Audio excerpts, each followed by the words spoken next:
Sun Gokong. Sun Gokong bahasa Hokkien Sun Gokong.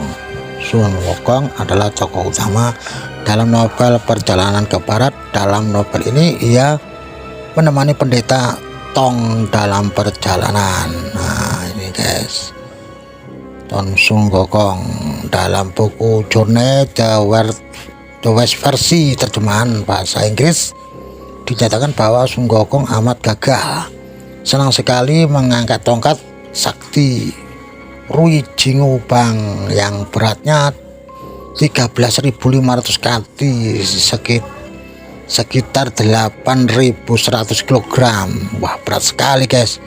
Sun Gokong adalah seorang pejuang mahir yang mampu melawan panglima-panglima hebat di kayangan.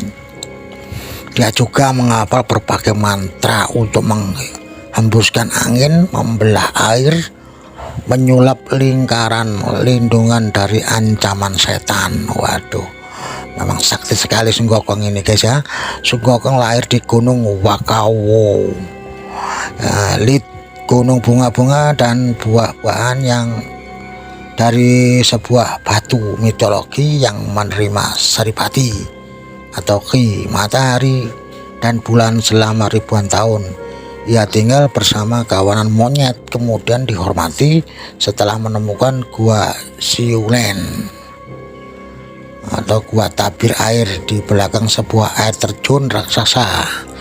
Monyet-monyet mengangkatnya sebagai raja mereka. Kemudian Sun Gokong menggelar dirinya sendiri sebagai Maiwang, raja monyet yang gagah.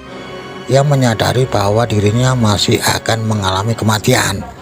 Meskipun ia berkuasa atas monyet-monyet yang lain, maka Sun Gokong berniat untuk mencapai keabadian. Ia berkelana dengan rakit ke wilayah-wilayah keramat, lalu menemui dan menjadi pengikut Bodhi, salah satu guru Buddhisme atau Taoisme.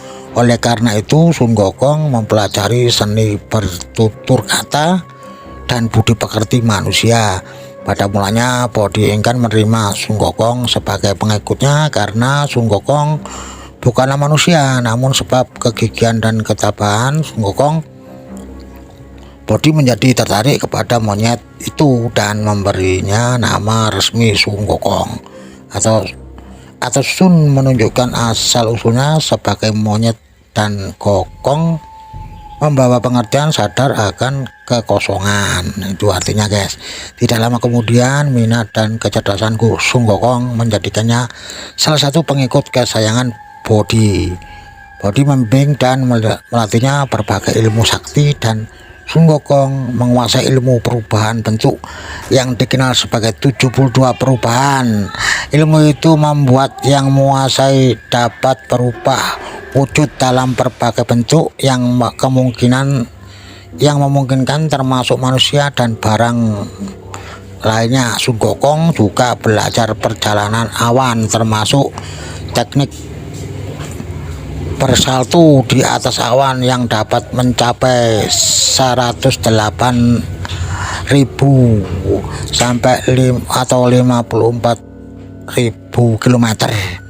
Dia juga dapat mengubah setiap bulunya yang berjumlah 84.000 menjadi barang yang dan makhluk atau mengkloningnya seperti dirinya, begitu guys.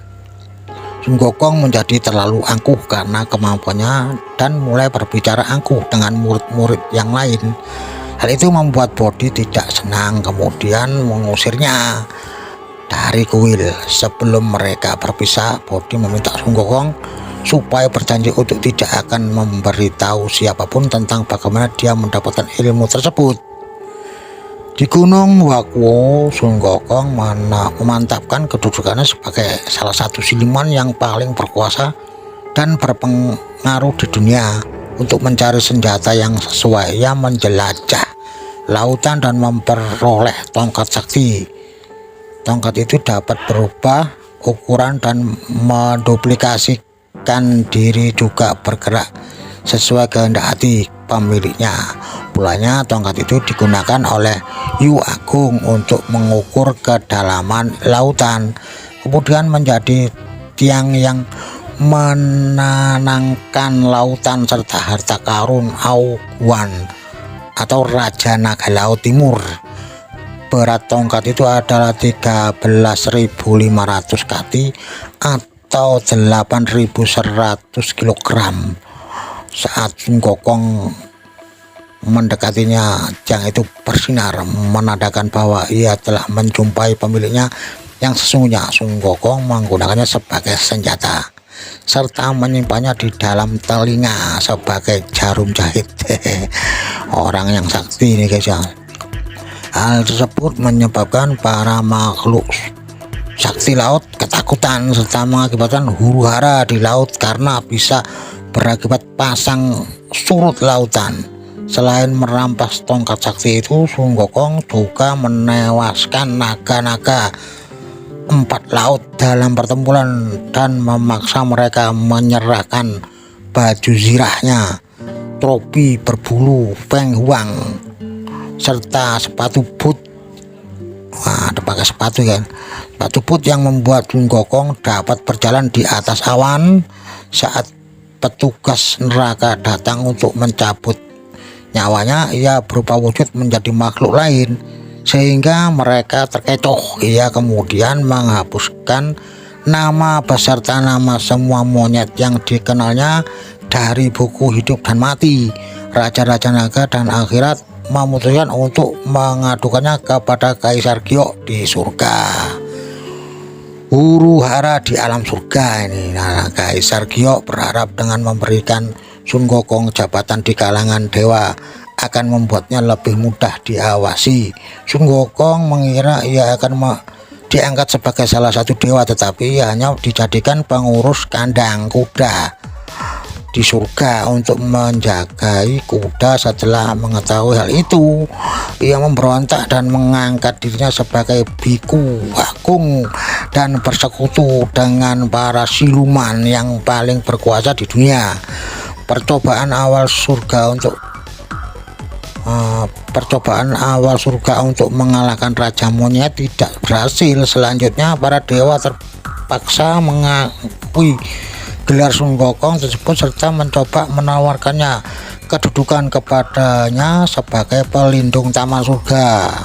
Saat Sun Gokong mendapati dirinya untuk diundang untuk menghadiri sebuah jamuan kerajaan oleh Hiwangmu, sementara dewa dan dewi lain diundang, ia menjadi marah. Setelah mencuri persik keabadian Hiwangmu, pil lanjut usia, maksudnya pil panjang umur, serta minuman anggur Kaisar Giok, Sun Gokong melarikan diri kembali ke kerajaan untuk menyusun pemberontakan. Sun Gokong kemudian menewaskan tentara surga yang terdiri atas 100.000 pahlawan Samawi dan membuktikan dirinya menjadi lawan tanding Erlang Shen, jenderal surga yang terunggul. Namun ia akhirnya berhasil ditangkap atas kuasa Taoisme dan Buddhisme serta usaha para setengah dewa. Beberapa percobaan hukuman mati untuknya gagal. Akhirnya Sun Gokong dikurung dalam sebuah tungku Bagua Lao Su untuk disuling menjadi pil obat dengan cara dibakar menggunakan api meditasi yang paling panas. Namun tungku tersebut meledak setelah 49 hari dan Sun Gokong melompat keluar, bahkan menjadi lebih kuat daripada yang dahulu. Sun Gokong kemudian berbuat berbagai kejahatan melalui Waoyan Jijing, renungan keemasan mata bernyala-nyala. Itu artinya yaitu suatu keadaan saat mata tahan terhadap asap. Setelah semua cara gagal dilakukan, Kaisar Giok memohon kepada Buddha yang tinggal di kuli di barat Buddha bertaruh dengan Sun Gokong. Bertarung dengan Sun Gokong ya, bahwa Sun Gokong tidak akan dapat melarikan diri dari tapak tangannya. Sun Gokong yang dapat menempuh 108.000 dalam satu kali lompatan. 108.000 km dalam satu kali lompatan. Wah, pesawat ini kalah guys sama ini guys. Dengan angkunya setuju tangan taruhan tersebut, ia kemudian melompat, bahkan dengan berkali-kali melompat dan mendarat pada suatu tempat yang hanya terdapat 5 batang tiang. Ia mengira telah mencapai ujung dunia sebagai penanda bahwa dirinya telah sampai di tempat itu. Ia menulis pada tiang-tiang itu kalimat biku agung yang sama kedudukannya dengan surga, kemudian mengancinginya. Ia kemudian melompat kembali ke telapak tangan Buddha untuk mengklaim kemenangan taruhannya.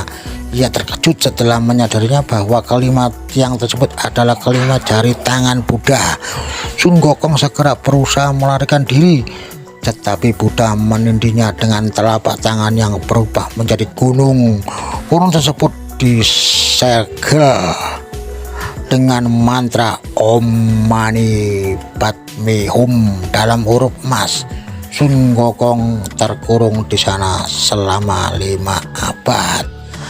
Ya, begitulah ceritanya Sun Gokong guys. Nah, dia telah melawan gurunya yaitu sang Buddha, akhirnya kalah dengan tapak Buddha. Memang tapak Buddha itu hebat sekali guys ya. Tapak kan 5 kan ya guys, tapak itu 5. Berarti dulu kan sebelum ajaran Islam ada 5. Nah, 5 itu ya kalau di ajaran Islam ya di sholat 5 waktu itu guys ya. Cuma dulu kan tidak mengerti ya, jadi ajaran Islam belum datang di suatu itu apa namanya, kok dunia itu, jadi belum ada. Jadi sebenarnya ya intinya ya itu 5 itu syahadat termasuknya. Ya begitulah itu cara berpikir saya. Mudah-mudahan tidak ada lagi yang aneh dalam penjelasan info ini. Oke kawan, terima kasih telah menonton video saya ini. Semoga Anda berkenan telah melihat info-info saya. Jangan lupa like, subscribe, dan komen di channel saya. Semoga kita nanti berjumpa pula di lain kesempatan, juga info-info yang lain dan menarik untuk Anda. Saya akan memberikan cerita-cerita yang menarik yang sangat berkenan untuk Anda. Terima kasih dan matur nuwun. Thank you, bye bye.